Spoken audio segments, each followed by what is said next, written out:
السلام علیکم میرے جگری دوست۔ وعلیکم السلام ورحمۃ اللہ وبرکاتہ۔ مزاج تو ٹھیک ہے؟ الحمدللہ، اللہ کا کرم ہے۔ بہت دنوں میں ملاقات ہوئی، کیا بات ہے؟ بھائی پڑھائی سے فرصت نہیں ملتی۔ اچھا تو آپ پڑھتے ہو؟ جی ہاں، کوشش تو کر رہا ہوں، اللہ تعالیٰ کامیابی عطا فرمائے۔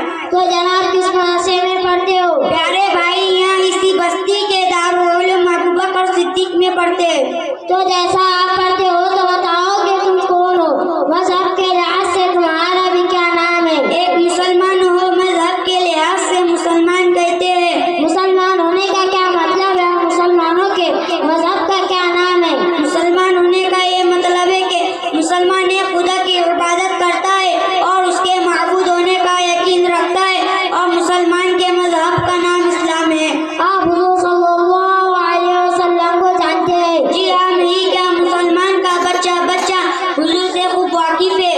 اچھا بتاؤ کہ حضور صلی اللہ علیہ وسلم کے والدین کا کیا نام ہے؟ وحی صاحب، حضور کے والد ماجد کا نام عبداللہ اور آپ کی والدہ ماجدہ کا نام آمینہ تھا، اور آپ کے دادا کا نام عبد المطلب تھا۔